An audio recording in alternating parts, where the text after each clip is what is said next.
Hey everybody, how's it going? And welcome back to Copper Jacket TV. So if you guys caught my last video, you know that we recently scored a small victory against California's SB 1160.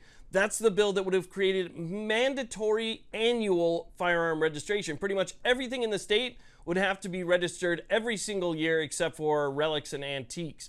Thankfully, that bill by outgoing Senator Anthony Portantino is currently in limbo. They're fighting about it because there's so many problems. Well, today, unfortunately, we have one that is moving forward, and that is SB 1253. This is a permitting problem. This is an issue that would affect everybody in the state of California who has arms. So we need to talk about what just happened. This video is proud to be sponsored by American Hartford Gold. Listen, if there is one thing that those of us in the firearms community understand, it's that you cannot rely on the government for your protection. Not with your life, and especially not with your wealth. Look, throughout our lifetime, the dominance of the US dollar was unquestioned, but that may be changing. As we face unprecedented inflation, the world's biggest economies are ditching the dollar for the yen. Banks are failing left and right, and the government is discussing a total control of all of your money with the new digital dollar. Don't let your life savings become a casualty of failing corporations or currency wars. Now is the time to call the only precious metal dealer that I trust, American Hartford Gold. They'll show you how to protect your savings and retirement accounts by diversifying your wealth portfolio with physical gold and silver. With the finest products, amazing customer service, and a buyback commitment. American Hartford Gold has a 5-star rating from thousands of reviews and an A+ from the Better Business Bureau. American Hartford Gold supports content like this that is committed to bringing you the truth. Tell them I sent you and they'll give you up to $5,000 of free silver on your first order, so call them now. Click the link in the description or call 866-856-2507. That's 866-856-2507 or text COPPER to 65532. Again, that's 866-856-2507 or text COPPER to 65532.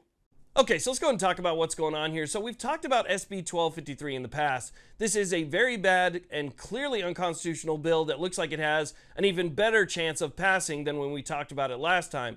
So what SB 1253 does is it piggybacks on the existing firearm safety certificate system in the state of California.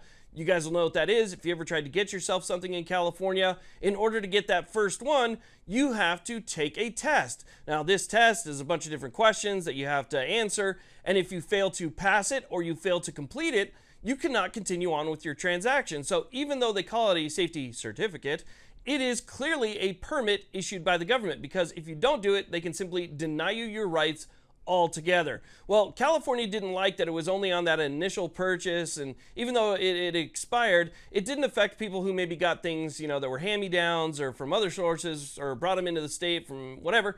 They didn't like that not everybody had to go through that process. So what does California do? Well, they come up with SB 1253, and that would create a 5-year permit to own through the state of California. That means everybody who owns a firearm in the state of California would have to pay a fee, and have to take one of these tests in order to get this permit that lasts for 5 years. Now, try and keep in mind that, again, this is not a permit to purchase. They already have those, right? This is a permit to possess. The mere possession alone requires you to have one of these so-called safety certificates.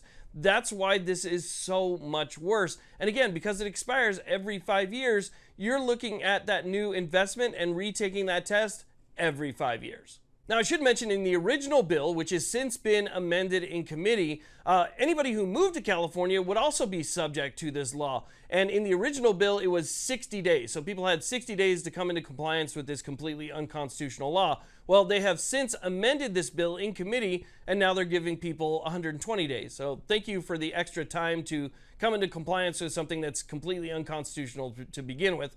You guys can take that and shove it. Regardless, that is just one of the changes that is made in this new amended bill. This bill has been amended quite a bit, and as a matter of fact, they even made the bill worse at some points. So this is something that we're watching very closely, because unfortunately, it got its first vote, and the vote was pretty overwhelming in favor of this bill. A vote of 4-1 to pass out of committee. That is massive. So 4-1 to pass out of committee, which really leads me to think that this bill is going to pass as soon as it hits the floor. Now, the reason I'm making this video is because I felt like this bill had a chance of failing in committee. I knew that if it passed committee, if it makes it to the floor, then there's a pretty good likelihood that it's actually going to end up being passed and signed by the governor. But it had a chance of failing in committee because it creates this giant web, and there's a lot of people who maybe wouldn't know about this that could get caught up in it. Because again, you could have something that was your grandfather's that he gave you 40 years ago, 45 years ago in a safe somewhere in your closet that you haven't seen in the last 30 years. You would be somebody who would have to come into compliance with this law. Otherwise, I believe the first time you're caught, it's an infraction or something like that. But again, it creates this giant net in the state of California that a lot of people would get caught up in, and it would put a huge burden and a strain on the system that already exists in that state as well. So I thought this was going to be a huge problem, and it probably wouldn't pass committee, or maybe it wouldn't pass committee, but it is passed, and it's passed by a huge number. Again, 4-1, it passed through committee. So we're watching this one close, but unfortunately, unlike SB 1160, it looks like SB 1253's chances got even better at passing. So again, we'll keep a close eye on it, but I wanted to keep you guys up to date with what's going on with these bills so that you know what to expect down the road. So again, I want to thank you all very much for watching. I really do appreciate it. Please like, subscribe. You guys have a great day.